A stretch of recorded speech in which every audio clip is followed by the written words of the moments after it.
This is a download from the BBC. To find out more and for our terms of use, please go to bbc.co.uk. Hello, uneasy lies the head that wears a BBC presenter's crown. It's goodbye to Quentin, and he's now immaterial world. Get a big dose of gamma radiation, get strong and angry and green. And it's hello to Dr. Adam, who wants to invite you inside science. When egg and sperm are made, a process called meiosis, it's not simply halving the genetic endowment, it's remixing it. Yes, Material World is going to be replaced by Inside Science. And listeners who love both Quentin and his show would like to dematerialise the person who phased them out. This week in Feedback, I'll be asking the BBC's editor of Science Radio to explain the allegedly scientific reasoning behind her changes. Also, why is the independent regulator Ofcom telling off the BBC Today programme about writer Linda LaPlante's use of language? I felt that it was a shame that the interviewer didn't challenge her on that and say, well, hang on a minute, it's not just about who's giving you work, it's about your use of this really horrible word. Plus, how best to keep in touch with listeners. We travel to the Kingdom of Cornwall to find out. And the strange effect that feedback has on some listeners with very sensitive hearing. The dog was firmly fixed on the radio and was barking away as if there was genuinely a woodcock hidden in the office. But first, this is how Quentin Cooper signed off his show on Thursday. And as the applause fades, that is it not just for today, but for me, for good. Having nominally presided over Material World since 1999, i.e. all millennium, it and I are being escorted off the premises. Next week, Gareth Mitchell's... Hello, my name's Wendy Watson. I live in Shipley, West Yorkshire. I'm very sad to hear that Material World is no longer going to be on Radio 4. I'm particularly going to miss Quentin Cooper because I think he's intelligent, very funny.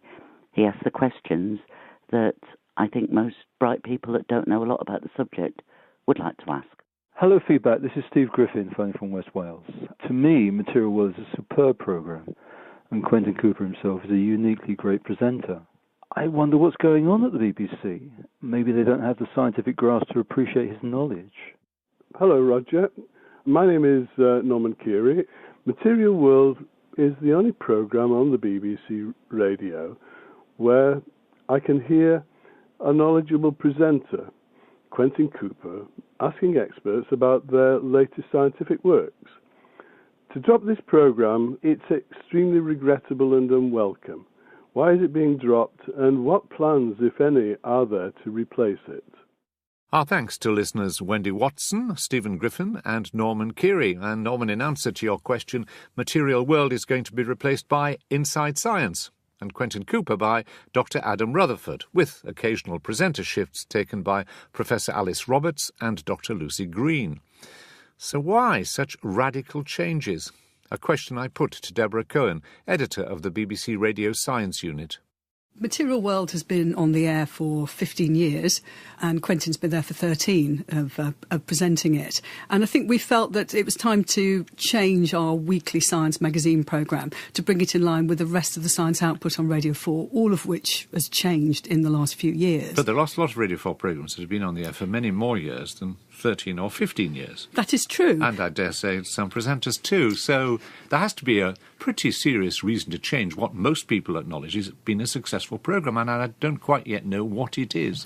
Well, I think it's that we thought that science has become much more in the public eye these days, and we thought it was time to change from a programme like Material World, which is really quite celebratory about science, to have a programme that will look more into, question more than the Material World does. And yet you've chosen a scientist to present it, and some people might think that Dr. Adam Rutherford, however much he attempts to be objective, is basically, as it were, on the side of the professionals. Well, yes, I think there's an argument that if you've got someone who's spent a lot more time working within the world of science than we've had in the past, that you can get someone who knows the questions to ask. And of course, we've chosen Adam because he has got a track record in presenting as well. So he's not just a scientist we picked off the shelf. He's someone who's done a lot and is very interested in communicating the more tricky aspects of working in science these days. So you think more critical than celebratory, more exploratory? Yes. Well, I think it will be more exploratory. I think we'll spend a bit more time explaining the background to stories than we do in Material World. Now, you've chosen, I say, Dr. Adam Rutherford to be the predominant presenter, and the last time you were on Feedback, it was to talk about the relative shortage of female contributors to science programmes. Now, I know two of the backup presenters are women, Professor Alice Roberts and Dr. Lucy Green, but haven't you missed an opportunity to redress the balance by having a full-time female presenter? Well, I think in this case we thought very hard about who would be the best person to present it, and we decided that it would be Adam Rutherford. I would take issue with calling them backup presenters. I think they're both going to be presenters. They might not present quite as many less episodes. Frequent presenters, I should have said, rather than backup, yes. OK, but less frequent. Well, it probably will be slightly less frequent, but we are working on bringing more female science presenters to Radio 4, and this is part of the process, in fact. And you've decided to pre-record the programme instead of doing it live, which always gives a frisson of excitement. So why pre-record, although you're doing it on the day of transmission? Yes, so we're going to be as topical as possible. But we think that by pre-recording, we can actually get more explanation into the programme. The problem about live is that sometimes you'll get a scientist on who's done some very interesting work, but is not used to being in a live studio. And sometimes you might not get the best performance out of them. So you can say that if they used a particularly oblique term, could you just rephrase that? Yeah, you can do it in live, but it's often better to do it in a pre-recorded. And we can have a lot more fun with the production of the programme by pre-recording it as well. You know, live, Quentin is a fantastic live broadcaster, and I don't think there's anyone else who could do that job as well as he does it. But we've decided to go for a different style of programme with a different editorial agenda. So the new programme will be different from Material World, but why won't it be presented by Quentin Cooper? Because we've been, I would say, overwhelmed, but we've had an awful lot of emails who call him, well, here's one, for example, from Manoj Marji, a uniquely great presenter, and there's a real affection and a lot of admiration for him. You must have thought hard before saying, no, we want someone else. Yes, we did, but we felt that if we wanted a new programme with a different sound and a different tone, let's have a new presenter. But you won't lose Quentin entirely from BBC Output, would you? No, Quentin will still appear on Radio 4 because, as we know, he's a much-loved presenter. So we're expecting him to do some editions of Frontiers, which is our occasional series, in the autumn, and probably doing some other feature and documentary programmes too. Deborah Cohen, editor of the BBC Radio Science Unit. Now, last week I talked to Richard Eyre from the BBC Trust. That's the body charged with ensuring that the BBC spends its money wisely, about the ill-fated Digital Media Initiative, which ended up wasting just under £100 million of licence fee payers' cash. His concern at the loss was obvious. I detect a degree of anger in your voice. Is the Trust angry about this? How could we be not deeply concerned at a loss of £98 million of licence fee payers' money that could be spent on programmes? Of course we're concerned. It's your money which has been wasted, of course, and a number of you have written to me to express your frustration and anger. Hello, Roger. My name's Graham Cooper. I'm calling from Ellington in Cambridgeshire. I found it hard to see that anyone could make the situation worse. But your speaker seemed to have achieved this by spending even more of our money on consultants, in effect telling him what he should already have known. Hello, Roger. Lots of new technology developments have problems, hiccups and challenges. However, all such developments should use development methodologies used by project professionals all over the world. An independent review is the default BBC response, yet more money thrown away. Listeners Graham Cooper and John Bromhall there. The BBC Trust told us, it's too early to give a definitive figure for the cost of the study, but we will publish the costs alongside the report itself. It's been commissioned by the BBC Trust and will come out of the Trust's budget. But DMI, the Digital Media Initiative, is not the only BBC financial story that you've written to us about. This week, listeners were shocked at the news that the corporation had paid out £28 million of licence fee payers' money in payoffs over the last 8 years. The figures came to light as a result of a Freedom of Information request from the commercial radio station LBC and from the Daily Telegraph. The figures include the £450,000 paid to former Director General George Entwistle, who stood down, and further payments of over £500,000 to other individuals. We asked the BBC executive to comment on the reports. A spokesperson told us, in May, the BBC confirmed that it will be removing derogatory statement restrictions, also known as gagging clauses, from future BBC contracts and compromise agreements. It should be noted that these restrictions do not prevent protected disclosure, often called whistleblowing, which has a clear status in law. BBC Director General Tony Hall has committed to cap severance payments to £150,000 in all circumstances from September. Good afternoon. My name's Fred Williams. I'm from Ilford in Essex. This week I heard on LBC an interview with the Director General where he was being quizzed about the BBC wasting tens of millions of pounds. And yet, over on BBC, this was apparently not newsworthy. It's really offensive. This amount of money could be spent, for example, on the local radio. They could have prevented themselves doing any of their cuts to local radio by saving this money on jacking people. Thanks, Fred. These financial stories are far from over, and we'll keep them very much in our sights over the next few weeks. The combined total of £98.2 million lost on DMI and the £28 million in payoffs amounts to £126 million. Now that's £7 million more than the annual budget for 2013 to 2014 of BBC Local Radio, the network of 39 local stations across England and the Channel Islands.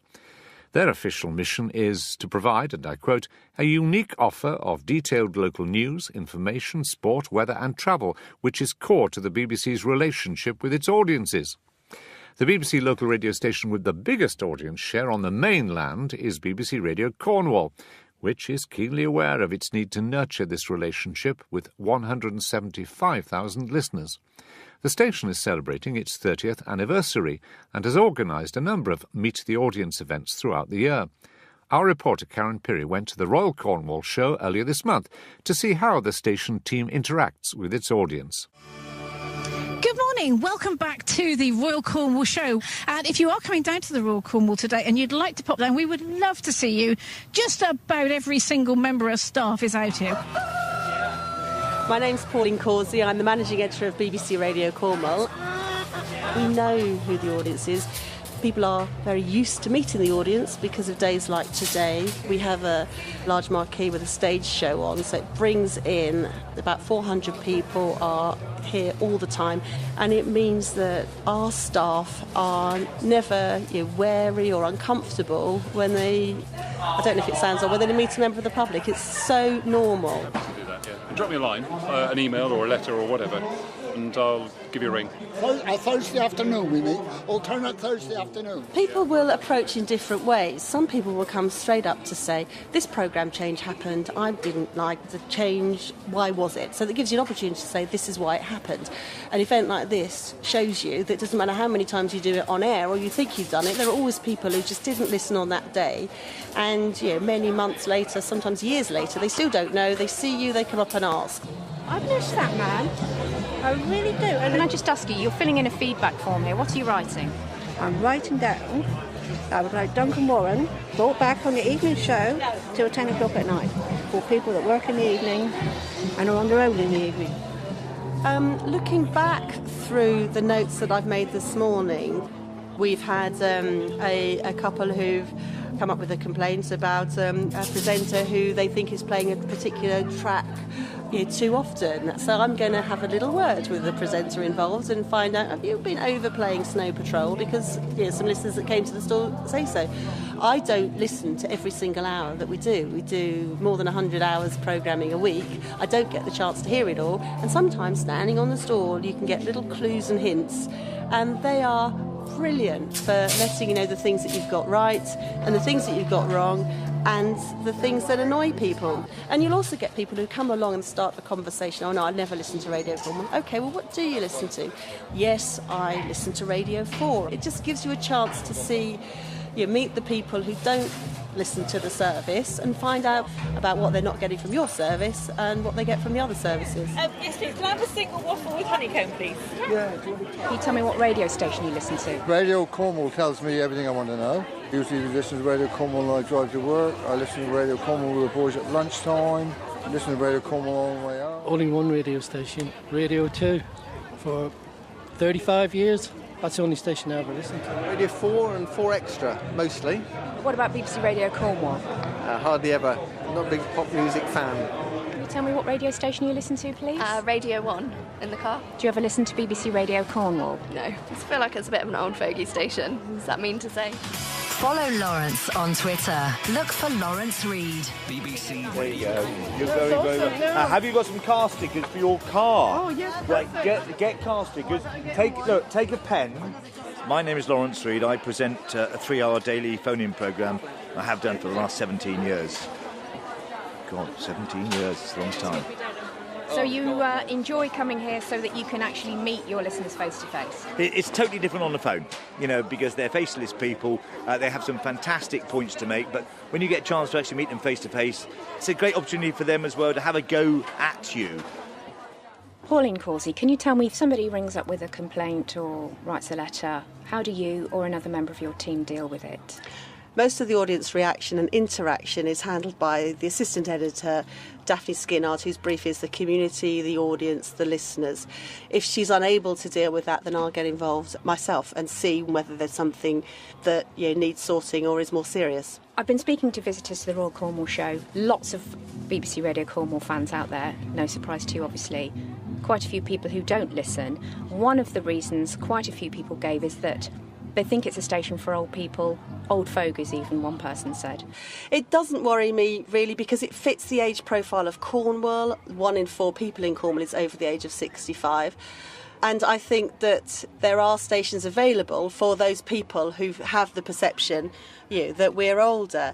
But my usual answer is, I don't listen to Radio Cornwall because you're a bit old for me, and I just sit there very wisely after all these years and go, you will. One day you will. BBC Radio Cornwall. Pauline Causey, Managing Editor of BBC Radio Cornwall, talking to Karen Pirie at the Royal Cornwall Show. I have plans to attend the Cumberland Show this summer and perhaps the Grasmere Sports. But if you can't manage to get up north or to push your way through the gigantic hordes of admirers that usually surround me, then you can get in touch by writing to Feedback, P.O. Box 67234, London SE1P 4AX, or you can leave a message on 03 333 444 544. Standard landline charges apply, but it could cost more on some mobile networks. Or you could send an email to feedback@bbc.co.uk. All those details are on our website. Now, a warning. You may find the following offensive, but since we're about to discuss whether a certain word should have been used on air, we will have to let you know what it was. Today there's a headline that apparently I call people at the BBC retards. And it's absolutely... I've got it in my brief. Have you got it in your brief? That's an extract from the writer Linda LaPlante being interviewed by Sarah Montague on the Today programme in March. When asked whether the quote was true, she went on, You do not send a script, full script, anywhere. You learn how to do a treatment because you don't know if there's a retard at the end of that envelope reading it. Suddenly, I've called everybody at the BBC a retard, as if I would be as a writer. But moving on from that use of language, yes. Do you feel that the BBC is not listening to you? Listener Louise Wilshire immediately got in touch with Feedback. I was very shocked to hear Linda LaPlante using the word retard because I have a son with learning disabilities, and I hate to think that people would be referring to him as a retard. My observation is that people with learning disabilities contribute a huge amount to family and community life and shouldn't be described in such terms. Well, Sheila Hayden from London took matters a stage further and put in a formal complaint to the BBC, and she's on the line now. Sheila, why were you particularly offended by that interview? Well, it was just the fact that this awful word was being bandied about as if it was perfectly normal and acceptable. My youngest brother has severe learning disabilities.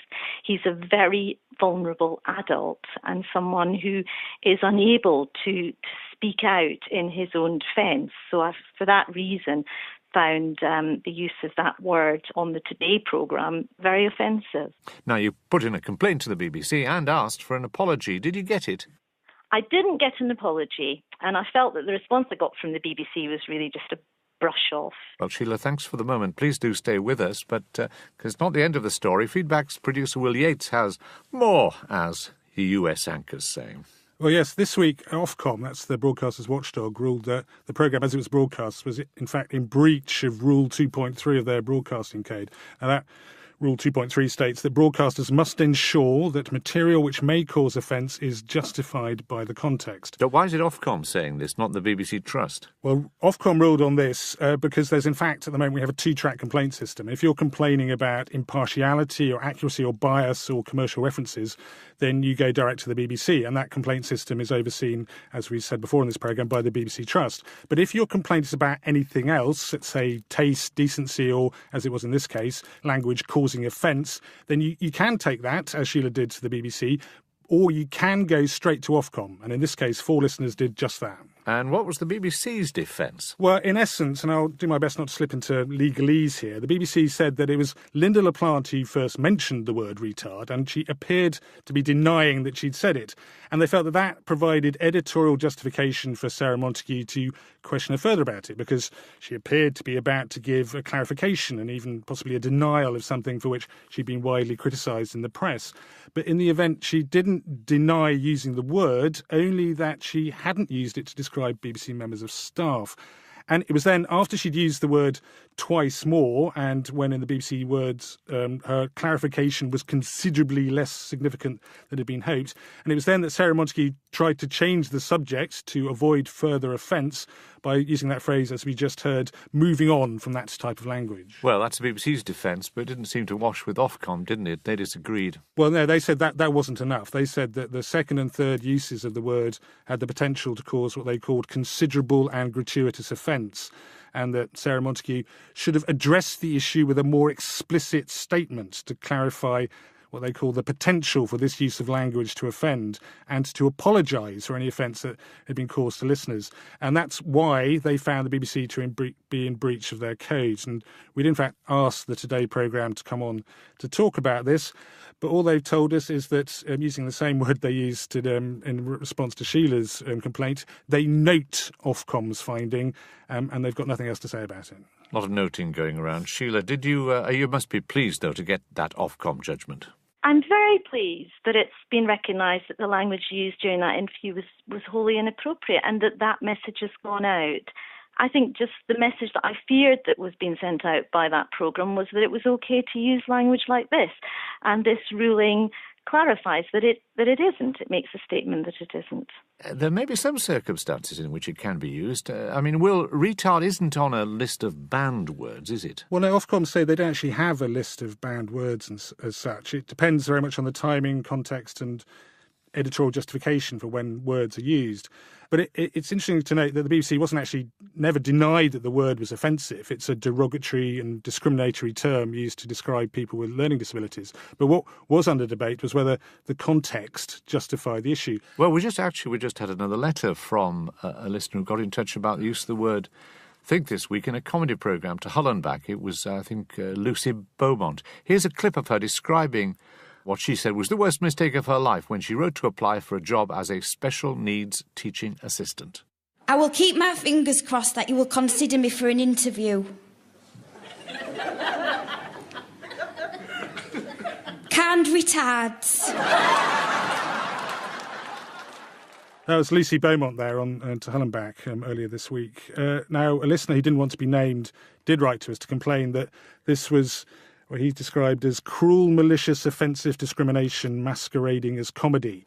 But when I put that point to Radio 4, they gave us this justification. The use of this word comes in the context of Lucy Beaumont self-effacingly discussing the worst mistakes she has made in the past, so there is no attempt to condone the word's use or to apply it as a label or term of abuse.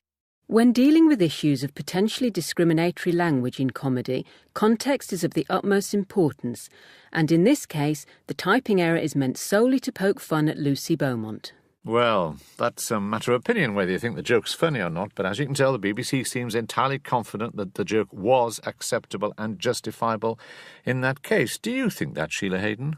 Well, I just think that it was a cheap joke at the expense of vulnerable people. I usually love comedy in the BBC, but I've never heard anyone need to use this word to get a laugh. It does cause offence, and I can't stress enough that it just shouldn't be used.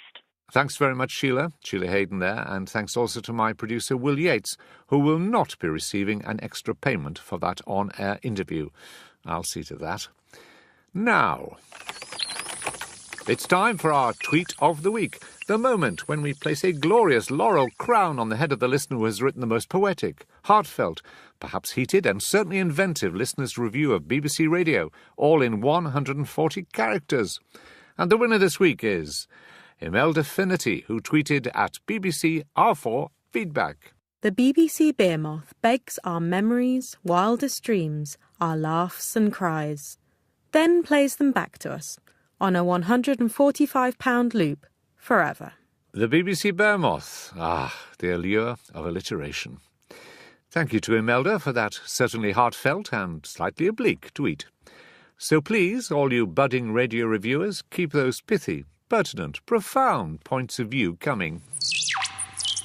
And staying with tweets.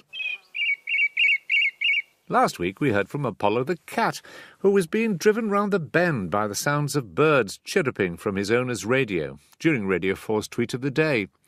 It would appear it's not only cats, however, that are going bonkers for birds.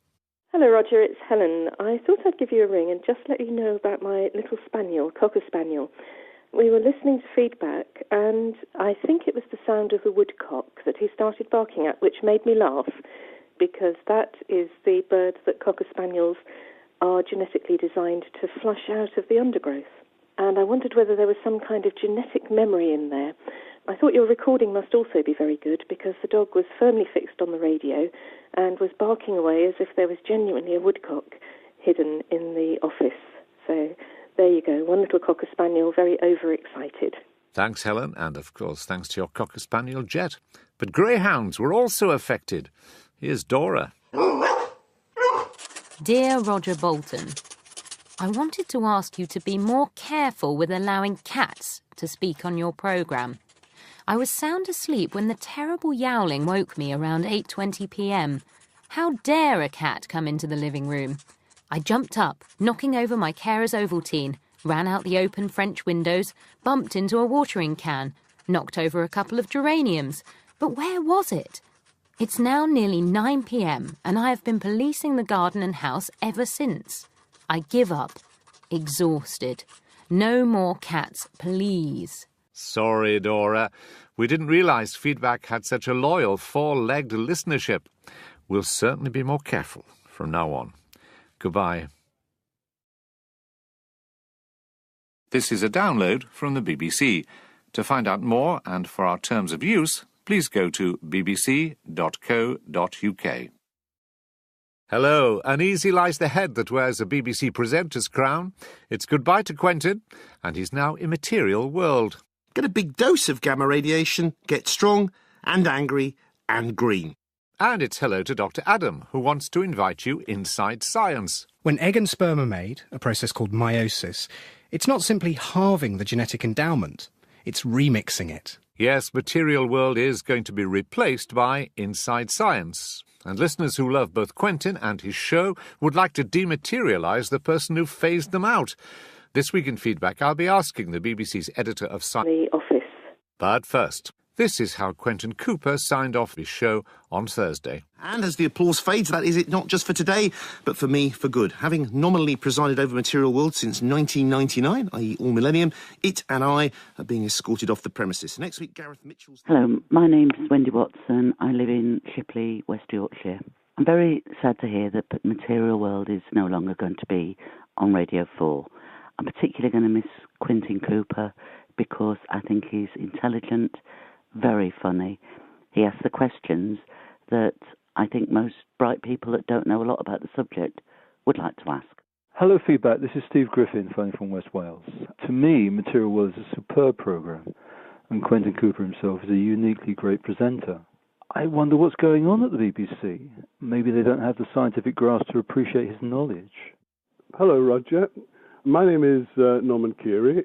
Material World is the only programme on the BBC radio where I can hear a knowledgeable presenter, Quentin Cooper, asking experts about their latest scientific works. To drop this programme, it's extremely regrettable and unwelcome. Why is it being dropped, and what plans, if any, are there to replace it? Our thanks to listeners Wendy Watson, Stephen Griffin and Norman Keary. And Norman, in answer to your question, Material World is going to be replaced by Inside Science, and Quentin Cooper by Dr. Science Radio to explain the allegedly scientific reasoning behind her changes. Also, why is the independent regulator Ofcom telling off the BBC Today programme about writer Linda LaPlante's use of language? I felt that it was a shame that the interviewer didn't challenge her on that and say, well, hang on a minute, it's not just about who's giving you work, it's about your use of this really horrible word. Plus, how best to keep in touch with listeners. We travel to the Kingdom of Cornwall to find out. And the strange effect that feedback has on some listeners with very sensitive hearing. The dog was firmly fixed on the radio and was barking away as if there was genuinely a woodcock hidden in... Adam Rutherford, with occasional presenter shifts taken by Professor Alice Roberts and Dr. Lucy Green. So why such radical changes? A question I put to Deborah Cohen, editor of the BBC Radio Science Unit.